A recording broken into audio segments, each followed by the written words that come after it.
Bismillahirrahmanirrahim. Assalamualaikum warahmatullahi wabarakatuh. Alhamdulillah. Alladhi akrama man sya'a bin ibadihi bit-tayyibil halali minal arzaq. Wassalatullahi wassalamuhu ala habibina wa syafi'ina wa maulana sayyidina Muhammad wa ala alihi al-mutahharina wa ashabihi at-tayyibin wa tabi'ina lahum bi ihsanin ila yaumiddin.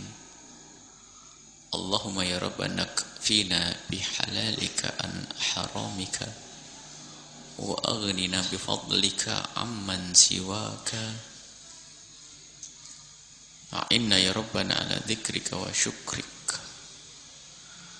A'inna ala dzikrika wa syukrika.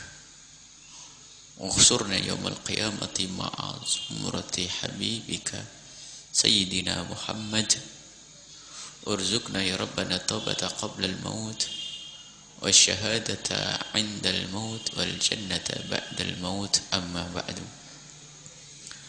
Yang kami cintai, yang kami muliakan, para orang tua kami, para saudara-saudari, para pemirsa, para pendengar dimanapun Anda berada.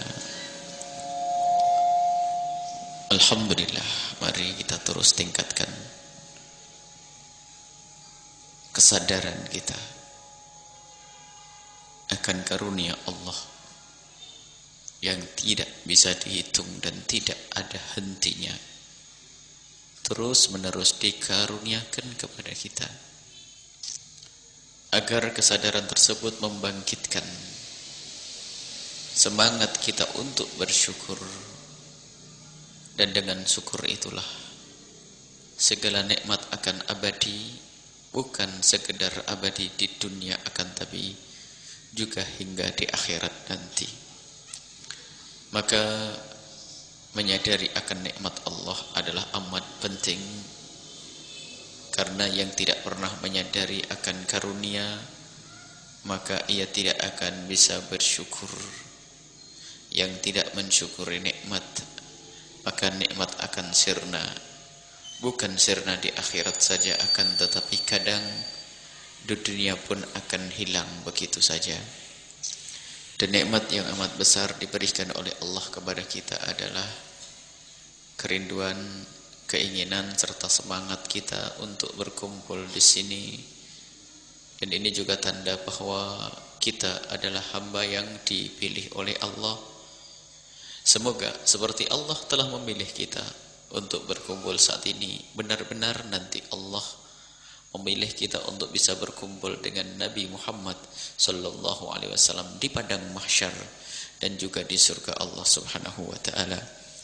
Kita lanjutkan belajar kita dengan Imam Ghazali rahimahullahu taala dengan kitab Minhajul Abidinnya, yang kita sudah sampai kepada pembahasan tentang perut, bahaya perut yang bisa dimasuki dengan makanan yang halal dan juga makanan yang haram. Dan penilaian Allah, pengawasan Allah selalu dan selalu tidak pernah terputus. Artinya yang masuk ke perut kita akan dihitung oleh Allah, halal dan haram. Maka menyadari yang demikian inilah yang akan menjadikan seorang hamba semakin berhati-hati di dalam mengambil sesuatu yang dimakannya, yang akan dimasukkan ke dalam perutnya.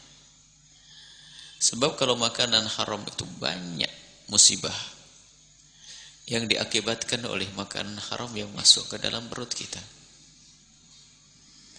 Di sini Imam Ghazali menjelaskan ada 3 hal yang sudah kita bahas pada pertemuan yang lalu. Gara-gara makan makanan haram itu banyak kehancuran-kehancuran, musibah-musibah.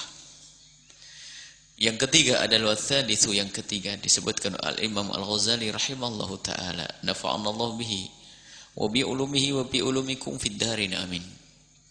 Sampai beliau berkata tsalitsu, yang ketiga, buah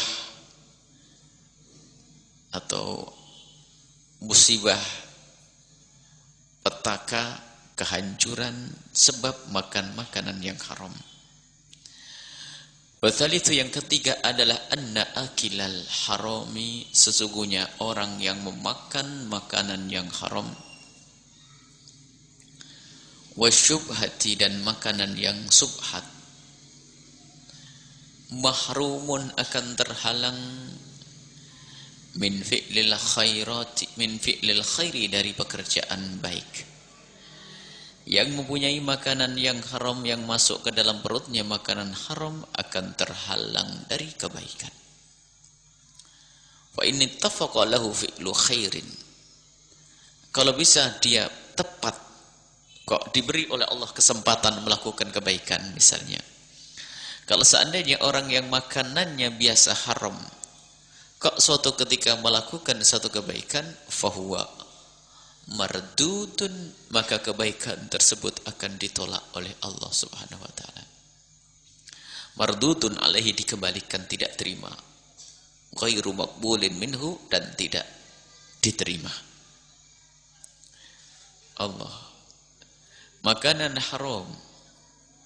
Fa idzan, kalau begitu, la yakunu lahu min dzalika illa al-'ana'u wal kaddu wasyughlul waqti. Maka bagi orang yang beribadah dari orang yang makanannya haram, ibadahnya banyak, maka ternyata tidak diterima oleh Allah. Bahkan ibadah tersebut tidak didapat oleh hamba yang makan haram, kecuali capeknya saja, illal ana, capek, wal kad, susah payah, wasyughlul waqt, menghabiskan waktu. Allah. Qala sallallahu alaihi wasallam, Nabi sallallahu alaihi wasallam bersabda, kam min qa'imin laisa lahu min qiyamihi illa as-sahar, wa kam min sha'imin laisa lahu min siyamihi illa al-ju' wad-dhama, illa al-ju' wad-dhama. Alangkah banyaknya orang yang bangun malam, kam min qa'imin laisa lahu min qiyamihi, orang bangun malam ratusan rakaat yang ditegakkan di tengah malam, yang kadang dibarengi dengan derai air mata, ternyata itu semua palsu dan dusta. Ia tidak mendapatkan apa-apa kecuali mendapatkan as-sahar, meleknya mata, begadang tok, nggak ada nilainya. Karena makanannya yang haram, biarpun sujud yang dilakukan, rakaat yang ditegakkan, laisa lahu min siyamihi ilal ju' wal 'atat wad-dhama'u, dan ia pun di saat berpuasa di siang hari enggak mendapatkan apa-apa kecuali lapar dan dahaga. Sungguh merugi orang yang tidak memperdulikan makanannya. Makanan yang haram, baik haram dzati atau haram ma'aridi. Haram dzati adalah daging-daging babi, bangkai-bangkai, itu adalah hadatnya memang haram. Aridi adalah barangnya barang haram, tapi kita ambil dengan cara yang, barangnya barang halal, tapi kita ambil dengan cara yang haram. Yang namanya ketela dan nasi mah halal, cuman kita mencuri, haram. Jadi kalau makanan yang haram itu ternyata menjadikan orang susah berbuat baik. Man akalal halal, kalau orang makan makanan yang halal, susah. Kalau orang makan makanan yang haram, susah melakukan kebaikan. Man akalal halal ata'at jawarihuhu sya'am abah.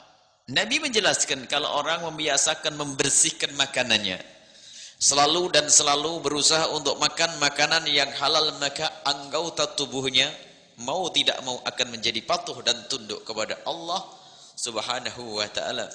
Begitu sebaliknya.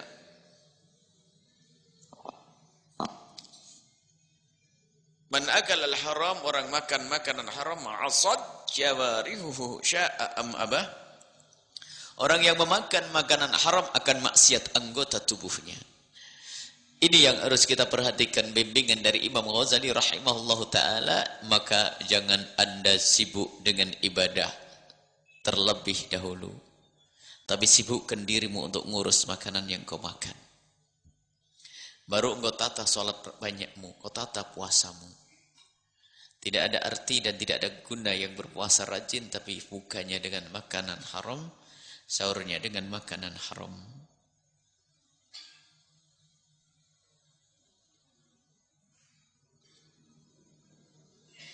Wa an Ibnu Abbas radhiyallahu anhuma, diriwayatkan dari Sayyidina Abdullah bin Abbas radhiyallahu anhuma, la yaqbalu Allahu salatam mri'in, Allah tidak menerima salatnya seseorang fi jawfihi haram, di dalam perutnya ada makanan yang haram.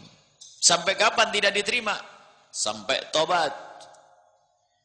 Jadi gantung tuh amal yang dilakukan oleh orang yang makan makanan haram, tidak diterima oleh Allah. Dan jika suatu ketika ia bertobat, maka baru diterima oleh Allah. Ada orang mengambil makan dari hasil curian, pergi ke masjid sholat tahajud, maka ketahuilah sholatnya tidak diterima. Sampai kapan? Sampai tobat. Tobatnya bagaimana? Mengembalikan kepada yang berhak. Setelah mengembalikan kepada yang berhak, saat itulah baru diterima amal baiknya. Dan sungguh rugi. Maka rajinlah kita untuk meneliti pekerjaan kita. Karena pekerjaan yang haram adalah membuahkan hasil yang haram, dan hasil yang haram yang dimakan oleh seorang hamba akan menjadikan hamba tersebut terhinakan. Susah melakukan kebaikan. Dan tidak diterima ibadahnya oleh Allah Subhanahu wa taala. Dan sungguh para kekasih Allah, luar biasa urusan makan.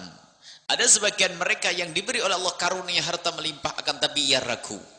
Jangan-jangan ada haknya fakir miskin yang ada di hartaku. Makanya ia lebih memilih rerumputan yang tumbuh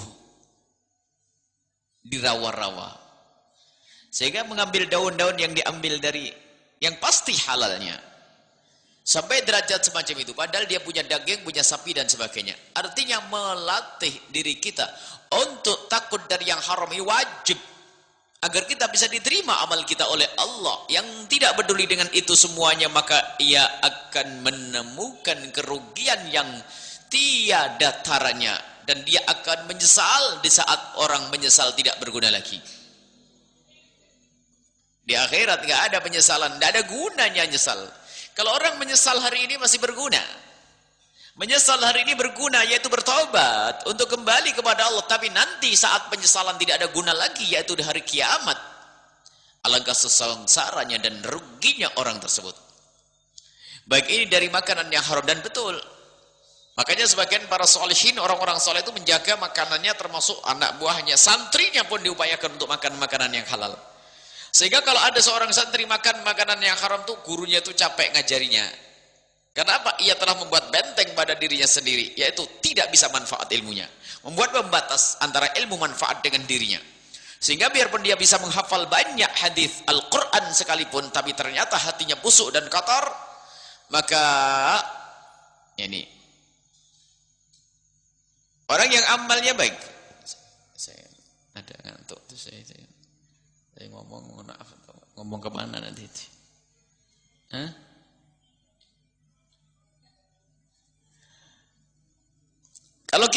Kalau seorang amalnya sebanyak apapun, ibadahnya banyak, tapi lupa yang dimakan adalah makanan yang haram, atau tidak mencermati yang dimakan, maka sungguh dia sangat rugi, tidak diterima oleh Allah Subhanahu wa taala. Dan alangkah banyaknya hamba yang tertipu oleh setan. Oleh setan ditipu, yaitu diiming-iming, ditiupkan di telinganya ibadah. Sehingga tergugahlah semangatnya. Ia memperbanyak sholatnya, memperbanyak puasanya. Tapi oleh setan ditutup kupingnya dari mendengar larangan makan haram. Sehingga ia terbuka matanya untuk beribadah, tapi tidak sadar dia pun makan dengan makanan yang haram. Mungkin umrah pun tidak sadar kalau dia umrah dengan barang yang haram. Mau kemana? Mau kemana dia? Dengan makanan yang haram akan terhalang, maka harus hati-hati. Dan hati-hati, jangan sampai kita itu makan makanan yang haram sehingga secara ma'nawi itu akan menjadikan orang malas beribadah. Kalau tiba-tiba kita malas beribadah, kita koreksi apa yang kita makan hari ini. Apa yang kita makan minggu ini. Jadi kalau orang makanan yang haram itu susah ibadah. Maka yang sekarang lagi susah ibadah, tanya dulu deh, jangan makannya apa ini. Sebab kalau makanannya halal bersih akan menjadikan dia giat ibadah. Tapi ingat juga, jangan semua yang giat ibadah itu lalu terlena. Jangan dipikir aman selamat masuk surga. Oh, alhamdulillah. Berarti saya ini insya Allah makanan saya halal nih. Buktinya saya rajin ngaji terus nih. Oh jangan, belum tentu. Sebab setan juga membisikkan sesuatu di telingamu. Bahwasanya apa? Ayo ibadah masuk surga, ibadah masuk surga. Lupa warisan rebutan belum beres. Makan makanan haram tidak sadar. Allah. Luar biasa setan itu. Kata Imam Ghazali dalam Muqaddimah Bidayatul Hidayahnya, kadang yang mengajak melakukan kebaikan itu adalah dari bangsa iblis, syaitan yang membisikkan kepada kita untuk kita peduli dengan amal-amal baik, tapi kita pada sisi lain juga lupa kepada meninggalkan keharuman. Maka yuk saat ini dan untuk sampai kepada kehalalan yang sesungguhnya syaratnya sederhana. Jangan sampai kita tamak, biasakan dengan sederhana. Syaratnya sederhana, yaitu sederhana. Yaitu membiasakan dengan ala kadarnya, apa adanya yang Allah berikan kepada kita, itu kita nikmati. Baju yang penting menutup aurat, rumah yang penting bisa menjaga kehormatan keluarga kita dan terhindar dari terik matahari dan hujan. Maka itu adalah rumah kemuliaan yang penting halal. Sekarang orang tidak peduli dengan apa yang dibangun, rumahnya pun dibangun dengan yang haram. Mau kemana? Sujud di tempat tersebut pun sujud yang tidak diterima oleh Allah. Dan sungguh merugi orang yang tidak peduli dengan makanan yang halal, tidak menjauhi dari makanan yang haram. Itu yang haram. Semoga Allah membantu kita untuk menjauhkan diri kita dari yang haram. Berat memang, tapi harus tahu yang haram tetap haram. Yuk sekarang kita koreksi kerjaan di mana kita saat ini. Dan jangan ragu, Allah yang maha kuasa dan maha kaya tidak butuh dengan harta kita. Maka janji Allah, kalau ada orang berbuat baik, niscaya akan Allah bantu. Walladzina jahadu fina lanahdiyannahum subulana. Yang bersungguh-sungguh mencari Allah akan ketemu jalan menuju Allah. Kita mencari jalan Allah. Maka siapapun yang saat ini, detik ini, yang masih mempunyai pekerjaan haram, yang masih mempunyai pekerjaan haram saat ini, detik ini, mari memohon kepada Allah, ya Allah jauhkan kami dari keharaman ini Allah. Jangan biarkan terus kami larut dalam keharaman yang menjadikan kami hina kelak di surga, di akhirat, sehingga jauh daripada yang namanya surga ini. Kita harus menjaga diri dari yang haram, jauhkan dari yang haram. Minta, ya Allah entaskan aku dari keharaman ini, ya Allah jauhkan dari keharaman ini. Terus memohon semacam itu. Baik, selanjutnya wa amma fudulul halal, itu haram. Kalau haram sudah harga mati, gak ada tawar di sini. Lah baru nanti naik pangkat. Lalu kalau sudah orang naik pangkat itu haram pasti ditinggalkan. Amma fudulul halali, halal kelebihan. Lebih daripada hajat. Lebih daripada kebutuhan kita. Yang mendesak baru ada tambahannya. Itu fudul. Fudul itu kelebihan. Fa'innahu afatul ubbadi wa baliyatu ahlul ijtihad. Ternyata lebih dari hajat itu pun tidak baik. Maka tidak ada perlunya kita mengejar sesuatu yang lebih dari hajat. Fa inni ta'ammaltu, kata Imam Ghazali, sungguh aku telah merenung. Fawajadtu minhu 10 afatin. Fawajadtu fihi, aku menemukan di dalam renunganku itu ada 10 penghancur atau perusak. Hunna usulan fi hadha sya'n, dan 10 itu adalah pokok-pokok di dalam masalah yang saat ini kita bicarakan, yaitu masalah atau sesuatu yang berlebihan. Makan berlebihan maksudnya fudulul halal, makan halal tapi berlebihan. Sudah makan nasi sarapan, ada sarapan kedua, ada sarapan kedua, muqaddimah sarapan. Nanti ada sarapan, nanti ada khotimahnya sarapan. Barangkali ini yang mendengar orang Jawa Timur. Jadi ada makan siang, makan malam, ada makan pagi sarapan. Tapi ada nanti namanya Jawa Timur mentong. Mentong itu adalah makan di luar jadwal makan. Jadi ada makan di luar jadwal makan.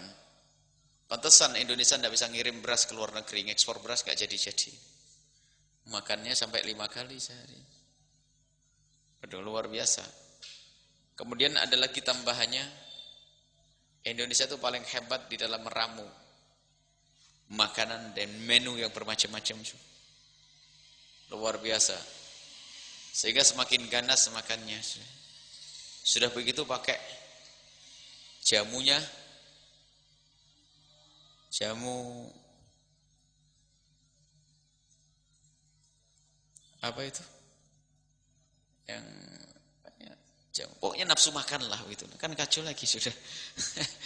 Jamunya nafsu makan terus. Kenapa kok minum jamu itu? Biar enak makan, subhanallah. Jadi luar biasa itu.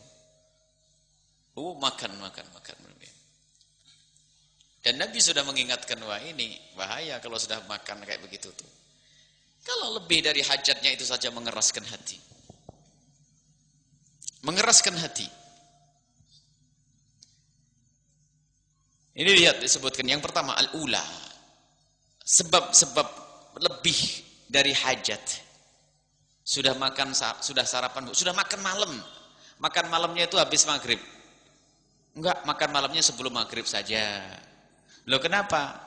Nanti biar sebelum tidur bisa makan lagi. Kalau makan malamnya terlambat, nanti nggak bisa makan lagi. Bener. Makan malamnya sebelum maghrib. Habis sholat maghrib sudah biasa. Duduk di depan teras. Tok tek. Nah, betul tuh. Insya Allah. Malam ibu-ibu ini yang paling rajin nunggu suaminya. Suaminya kena juga. Akhirnya malam-malam mau ngeringkesin daripada mubadir sudah habislah semuanya. Itu mengeraskan hati. Baik, makanlah nahnu qaumun lanaqulu hatta naju wa idza akalna manashba. Nabi bersabda, kami kaum tidak makan kecuali dalam keadaan lapar. Dan kalau sudah lapar, kalau sudah makan tidak terlalu kenyang. Itu ternyata obat nafsu makan yang sesungguhnya. Ibu jangan makan kecuali lapar. Kalau sudah makan jangan ngepol. Jadi sebelum kenyang sudah berhenti, dijamin enak terus, nikmat terus. Sehingga nggak peduli yang dimakan tuh model apa.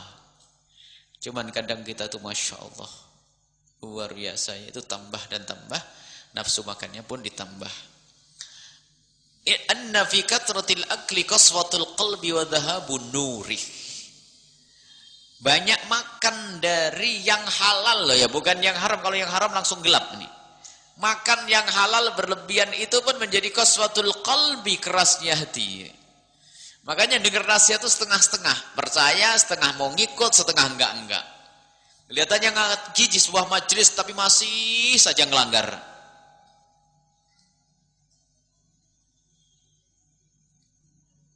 Hatinya keras, gak sadar dengan nasihat. Wadhahabun nurihi, nur cahaya batinnya sudah gak ada. Cahaya batin maksudnya kekuatan iman, takwa, itu kan cahaya batin. Cahaya hati. Hilang semuanya. Ruwiya an Nabi sallallahu alaihi wasallam, diriwayatkan dari Nabi sallallahu alaihi wasallam. La tumitul qalba, jangan kau bunuh hatimu. La tumitul qalba, jangan kau bunuh hati bi kathratit ta'ami wasyarabi, dengan banyak makan dan minum. Fa innal qalba yamutu kazzar'i, sebab hati itu akan mati seperti tanaman. Kalau airnya berlebihan mati. Kalau tidak ada air memang butuh. Sama tubuh kita juga begitu. Kalau tidak ada makanan sama sekali bisa menjadi lemah dan jatuh penyakitan. Tapi kalau berlebihan juga sama, penghancur. Macam-macam kalau sudah banyak makannya banyak. Macam jenis penyakit yang dulu tidak pernah ditemukan oleh pendahulu-pendahulu kita.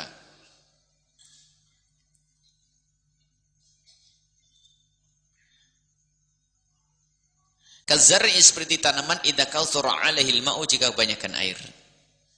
Walaqad syabbah fi dzalika ba'dhu shalihin telah menyerupakan sebagian orang soleh bi annal ma'iddata bi annal ma'iddata bi annal ma'idah perut itu kal gidri seperti panci tahdal gidri taqli di bawah hati mendidih. Perut itu di bawah hati mendidih. Jadi di bawah hati mendidih. Ada sesuatu yang mendidih di bawahnya hati, hati di atasnya. Perutnya ini yang mendidih. Coba. Nah, kalau airnya bersih, maka tidak akan merusak yang ada di atasnya. Tapi kalau airnya kotor, akan nguap ke atas juga kotor.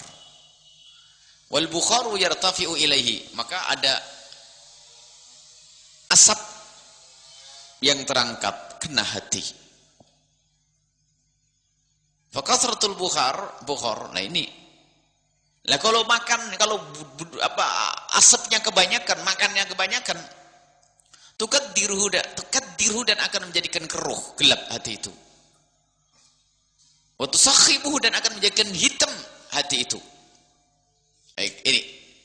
Jadi dari makanan yang halal pun kita harus membiasakan untuk kita makan secukupnya. Aduh, bisa enggak kita kayak gini? Martabat yang pertama tadi itu yang harga mati itu aja berat. Sekarang orang mumpung halal. Semuanya ayo kita belajar. Berat itu memang. Memang kalau orang ingin naik pangkat harus semacam itu. Tidak peduli dengan yang haram, naudzubillah. Kalau itu sudah jauh daripada hidayah. Jauh daripada hati yang keras. Sekarang yang halal saja harus kita pilih. Yang halal pun tidak semuanya kita makan. Ada orang hobi mencoba makanan. Sehingga tahu di mana pleret makanan paling enak tuh. Sampai di Cirebon tahu semuanya. Wah hebat, fanan. Jago nih. Mana makanan enak? Nah, ada sebab itu jadi referensi nih. Bu, kalau pengen jablangnya enak mana? Sana. Langsung. Bakso yang enak pas sana. Wah, hebat betul tuh. Nabi SAW jika di hadapannya hidangan dengan bermacam-macam lauk, beliau mengambil satu saja. Tujuannya apa? Untuk menghantarkan ini semua ke dalam perut, sekiranya perut itu isi dan bisa menegakkan tulang punggungnya. Artinya sudah cukup makan semacam itu. Bukan berfoyak-foyak, bukan makan yang berlebihan. Baik, semoga ini tidak hanya sekedar dongeng yang kita dengar. Kita yuk berusahalah. Coba kalau Anda biasa tidak enak makan, Anda jangan makan kecuali lapar. Kalau makan jangan terlalu kenyang. Itu orang normal. Yang menjadi masalah apa? Lapar terus, nggak kenyang-kenyang. Sibah ini. Lapar terus, nggak kenyang. Innalillah. Itu sepertinya bukan cacingan, tapi ularan itu sekarang. Subhanallah, masuk saja ini. Dan itu semua bisa dilatih, mujahadah perut. Baik, mari kita semua menjaga. Yang pertama tadi apa? Haram. Haram harus benar-benar kita seleksi. Takutlah kepada Allah. Mau apa kita masuk surga Allah? Jangan dituruti makan di dunia yang enak tapi masuk neraka untuk apa? Takutlah kepada Allah. Haram yang maknawi itu yang lebih banyak tidak dirasa. Kalau haram zahir, haram dzati itu hampir tidak bisa, hampir tidak ada yang makan. Insyaallah enggak ada orang makan babi sini ya. Enggak ada orang makan daging kambing, bangkai kambing, bangkai sapi, enggak ada.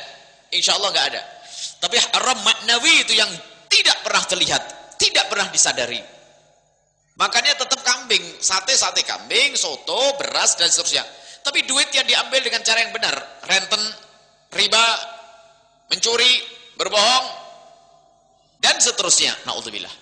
Itu yang mengerikan. Dengan kerjaan yang kotor lalu menghasilkan gajinya adalah haram, dan itu yang akan menggelapkan hati dan merusak hati kita sehingga apa? Tidak bisa kita beribadah dengan benar. Kalaupun beribadah tidak diterima oleh Allah, dan langkah ruginya kalau orang makan makanan yang haram. Marilah kita belajar dengan benar-benar sesuai dengan bimbingan Imam Ghazali rahimahullah. Harus kita pilah-pilah makan apa. Dan juga makanya kami selalu menghimbau kepada anak-anak yang ada di pondok pesantren, ilmu itu cahaya nur. Jangan sampai kamu cari ilmu yang kamu makan haram. Anak-anakku semuanya kami selalu ingatkan. Kalau kamu merasa bahwa bapak ibumu pekerjaannya di rumah masih haram, kamu bilang saja kepada bapak ibumu agar tidak usah ngirim. Sebab kirimannya itu menjadikan kamu bebel. Bebel secara batin, hatinya nggak nyambung-nyambung keimanannya. Maka ini yang harus kita hadirkan. Jadi bahkan sebagian para wali santri selalu juga kami ingatkan lah kalau kumpul. Wahai para bapak-bapak, ibu-ibu yang punya anak di pondok ini. Kalau ternyata bapak ibu mempunyai pekerjaan haram, tolong jangan dikirimi duit anakmu. Urusan makan beres di pondok memang nggak pernah baik, nggak ada bayaran. Tapi ingin benar-benar anak itu manfaat ilmunya adalah dengan makanan yang halal. Kalau sudah makannya haram susah, biarpun diajar oleh wali kutub nggak nyambung hatinya. Maka ini harus kita perhatikan.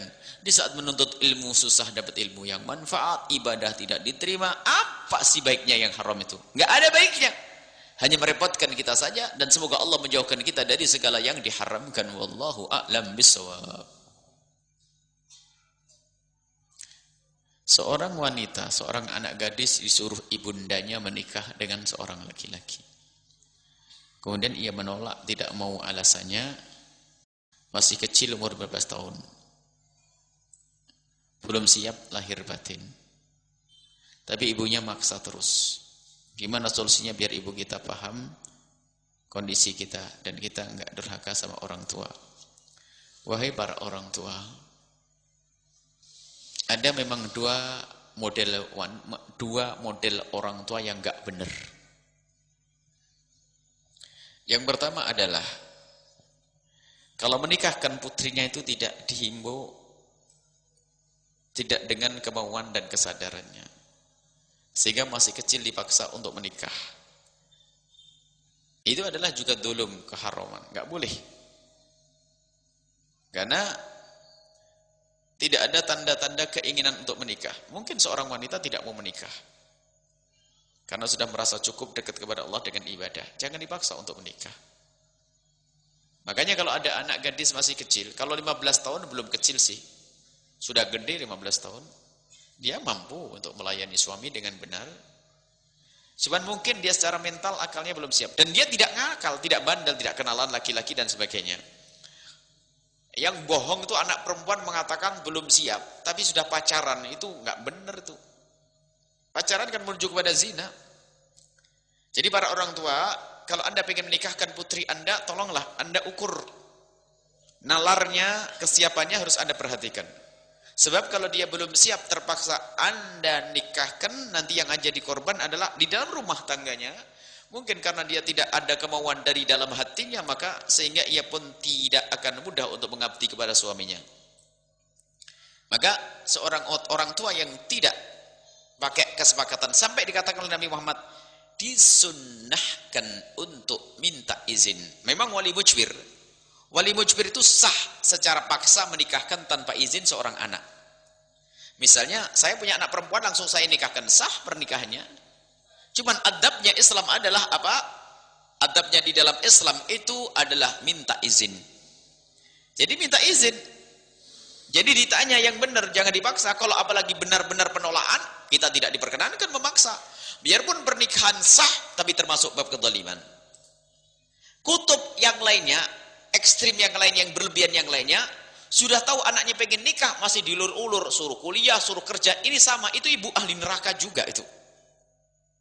Sudah tahu anaknya mulai senang dengan laki-laki, atau butuh kepada kebutuhan yang khusus ini. Tak taunya orang tuanya itu enggak faham-faham. Alasannya, kuliah dulu nak, kuliah dulu. Sementara pergaulan di kampus sudah mengerikan. Kerja dulu dong, kamu makan apa? Wah, ini kadang-kadang mematahkan semangat.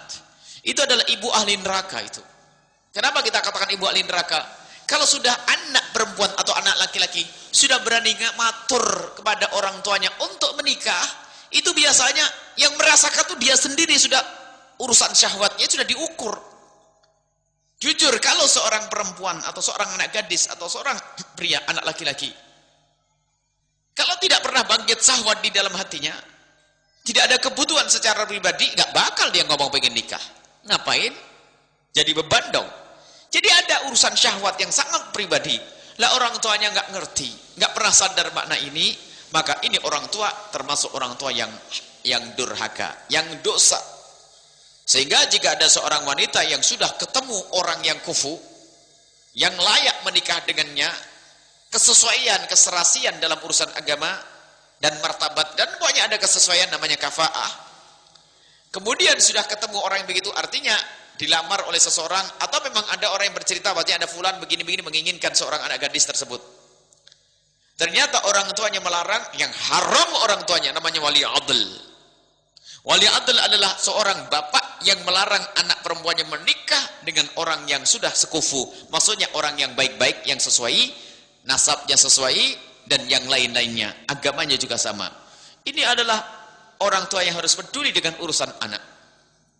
Maka ini dua model manusia, dua model orang tua yang gak benar jadi orang tua adalah menikahkan anaknya dengan paksa tanpa musyawarah, tanpa strategi. Yang kedua adalah sudah tahu anaknya pengen nikah, mesti ditunda-tunda. Alasannya karir, alasannya kuliah. Benar, alangkah banyaknya orang karena dilarang oleh bapak ibunya. Baru tamat SMA kok menikah nak, malu-maluin, kuliah dulu. Padahal dia sudah Masya Allah syahwatnya bangkit, tontonan gak karu-karuan, pergaulannya rusak. Akhirnya ia melanjutkan kuliahnya, sekaligus dia mendapatkan 2 gelar langsung, sarjana plus pezina. Yang dosa adalah orang tuanya, masuk neraka itu orang tua. Hati-hati. Wahai para orang tua, bukalah kemudahan untuk putri-putrimu, putra-putramu. Sebab urusan yang satu ini harus kita tahu, tidak bisa diwakilkan kepada siapapun. Dan tidak bisa diganti. Kalau anak kita misalnya, abah tolong belikan saya lontong. Kalau tidak ada lontong ya diganti ketupat lumayan lah, atau nasi. Saya pengen nasi jamblang, nak nggak ada nasi jamblang nak, yang lainnya ya sudahlah nasi pecel masih mungkin. Tetapi kalau urusan syahwat yang satu ini, jika tidak kita salurkan dengan yang halal, maka na'udzubillah terjerumus dalam kehinaan, perzinaan, atau mukaddimah zina, atau memuaskan dirinya dengan cara yang haram, maka orang tualah yang mendapatkan dosa gara-gara ia melarang dan tidak merestui anaknya untuk menikah. Baik, ini saja yang bisa kami hadirkan pada kesempatan ini. Semoga semua dari kita termasuk orang-orang yang peduli urusan anak-anaknya. Jangan dipaksa sebelum waktunya. Dan nanti ada cara maksa secara tidak terpaksa. Ini pendidikan khusus. Mungkin Anda sebagai seorang tua mempunyai anak gadis, ingin Anda nikahkan dengan seorang laki-laki dengan kriteria tertentu. Karena kekhawatiran Anda yang wajar dan benar, khawatir anaknya nanti terjerumus dalam salah pilih. Maka sebagai seorang tua, Anda melihat mungkin seorang laki-laki yang sudah cukup dalam banyak hal, agamanya iya, akhlaknya iya. Lalu Anda ingin menikahkan putri Anda dengan laki-laki tersebut. Maka Anda bisa dengan kecerdasan Anda memaksa dia dengan cara yang tidak terpaksa. Ini pernah dicontohkan suatu ketika. Ada seorang alim minas sholihin, mempunyai anak yang waktu itu masih umur 12-13 tahun. Dilamar oleh seseorang, keluarga soleh juga. Dan dilihat anaknya juga baik. Akhirnya karena anak baik, keluarga baik, tidak ditolak, diterima saja. Setelah diterima, lihat anak kecil belum mau disuruh menikah. Cuman ternyata orang tua ini memang orang tua hebat, cerdas. Padahal sudah ada pilihannya dan sudah oke antara keluarga-keluarga. Diajak untuk bicara tentang kriteria. Nah, kalau kamu nanti menikah, kamu harus mendapatkan suami yang baik sama abah, baik sama umi, sayang ya. Mana terus harus ini. Rupanya ini sudah jadi kesepakatan. Baik, ahli sholat, rajin sekolah, rajin ngaji ya. Dia diam, suatu hari diam. Disetting, padahal ini pulang entar lagi mau dinikahkan. Waktu itu mau berangkat umroh. Disetting laki-laki itu suruh melayani, ketemu di Jakarta. Ini suami istri sama anak perempuan, ustadz dengan anak perempuannya. Akhirnya ada anak laki-laki. Ada anak laki-laki Yang bahkan katanya sudah dinikahkan malahan waktu itu. Agar mahram dengan ibunya, agar dekat dengan ibu mertuanya. Laki-laki itu melayani itu dengan sopan dan baik. Akhirnya abahnya ngomong, itu namanya bang begini, disebut namanya gitu. Sudah begitu. Ya sampai kenalan biasa. Sampai di Mekah, padahal sudah jadi suaminya dia. Nak, minta kepada Allah. Jadi kalau di Mekah di depan Ka'bah, kamu selalu minta kepada Allah. Mintanya gini, ya Allah, berikan kepadaku suami yang baik, yang soleh. Ya, iya, yang soleh. Masih ingat bang yang kemarin tuh anaknya baik soleh, nak. Ya Allah, beri anak yang beri suami yang soleh. Kebayang yang kemarin sesaat terlintas. Beri suami yang soleh. Umroh ini diajari untuk punya suami yang soleh. Dan kebayang orang soleh yang ceritakan. Dan ibunya selalu cerita tanpa sengaja. Oh, anak itu baik, anaknya soleh, begini. Padahal sudah jadi ini. Tak taunya sampai di rumah setelah umroh, padahal umurnya masih 12 atau masuk 13 tahun, cerita bahasanya, Neng, doamu dikabul nih. Kenapa? Abang yang kemarin lamar kamu, tersipu-sipu dia. Tak taunya sudah halal ya. Jadi dia adalah memaksa dengan cara tidak terpaksa. Bukan disuruh pacaran, tidak. Kalau orang zaman sekarang kan belum apa-apa, tuh lo, kamu enggak ganteng kan dia, terus sana, nah ini. Jadi orang tua itu cerdas. Jadi bagaimana? Kriteria, bukan orangnya.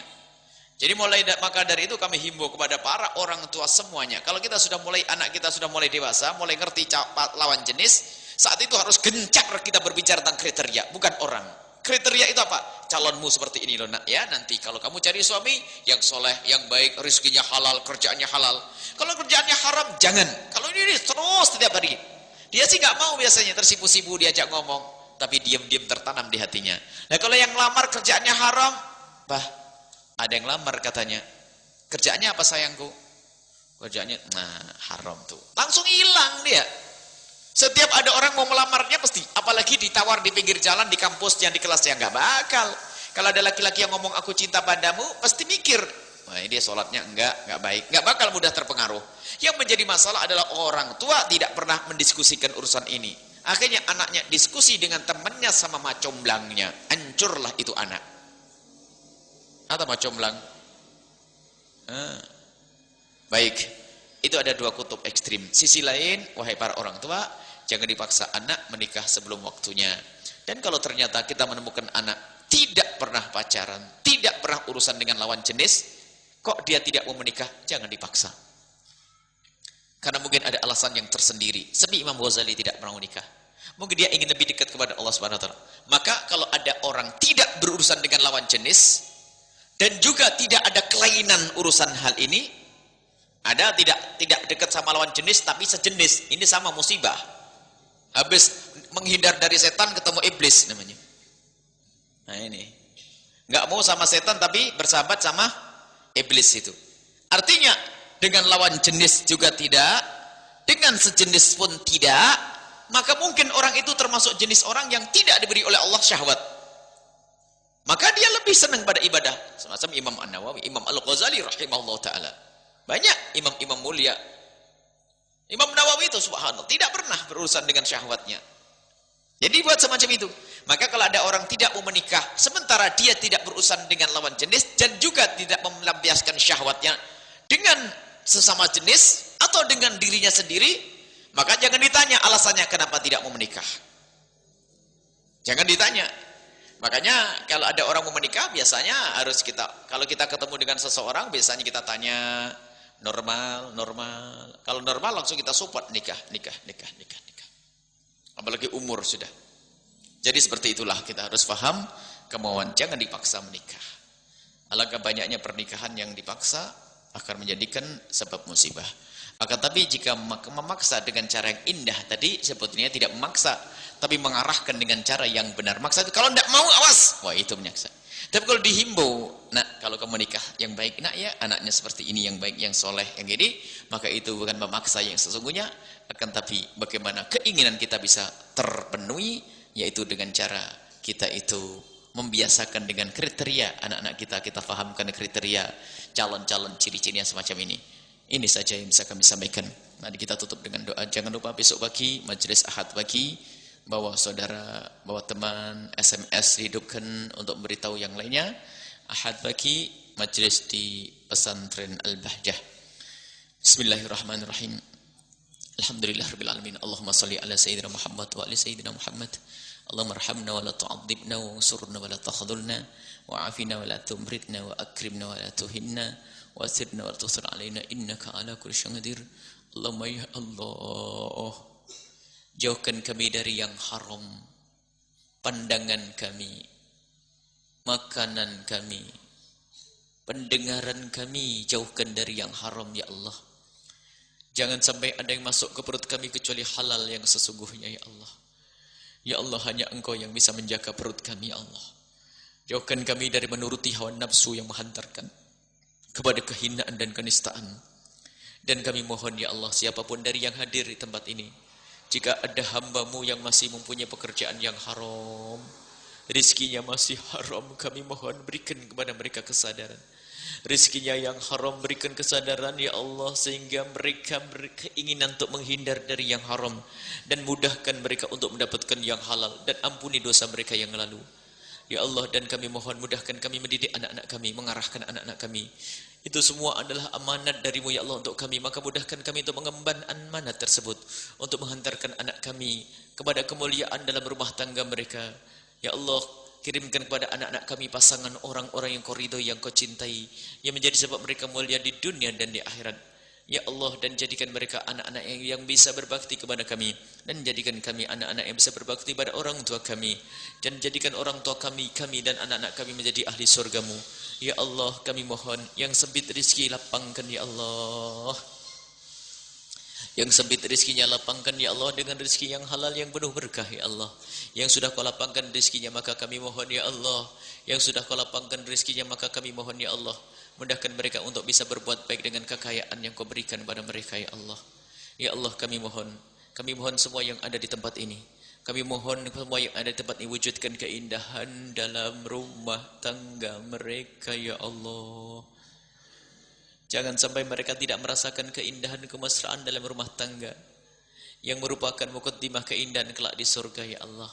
Keindahan di dunia ya Allah, suami istri yang saling mencintai, dihiasi dengan anak yang soleh solehah, rizki yang halal ya Allah, dengan harta, dengan kecukupan dalam kehidupannya ya Allah. Dunia keindahan dan keindahan kelak di akhirat ya Allah. Kami mohon siapapun yang dalam hidupnya tidak indah hari ini, detik ini, maka kami mohon rubahlah menjadi kehidupan yang indah penuh dengan kecintaan. Yang belum menikah ya Allah, mudahkan mereka untuk mendapatkan pasangan orang yang Kau cintai, yang Kau muliakan, yang menjadi sebab mereka mulia di dunia dan di akhirat ya Allah. Dan kami mohon anak-anak kami ya Allah, anak-anak kami, jadikan mereka sebab kebahagiaan kami di dunia dan di akhirat. Anak-anak kami ya Allah, Engkau Maha tahu siapa mereka. Anak kami ya Allah, bantulah kami untuk mendidik dan membimbing mereka dalam akidah yang Kau ridhoi, dalam mencari rezeki yang halal yang Kau ridhoi ya Allah. Ya Allah, ya Allah, yang sakit sembuhkan, yang punya hutang mudahkan kami dalam membayar hutang kami, panjangkan umur kami dalam ketaatan serta sehat walafiat, dan berikan kepada kami semua husnul khatimah. Husnul khatimah ya Allah, husnul khatimah, mati dalam keadaan iman ya Allah, iman. Dan kami mohon ya Allah, jadikanlah ucapan kami ya Allah di akhir hayat kami kelak, saat Kau cabut nyawa kami, adalah kalimat agung dan mulia, la ilaha illallah Muhammadur Rasulullah, la ilaha illallah Muhammadur Rasulullah, la ilaha illallah Muhammadur Rasulullah sallallahu alaihi wasallam. Rabbana atina fid dunya hasanah wa fil akhirati hasanah wa qina adzabannar. Wa sallallahu ala sayyidina Muhammadin wa ala alihi washabbihi wasallam. Walhamdulillahi rabbil alamin. Al-Fatihah. Terima kasih, mohon maaf dan mohon doa selalu. Wabillahi taufiq hidayah. Assalamualaikum warahmatullahi wabarakatuh.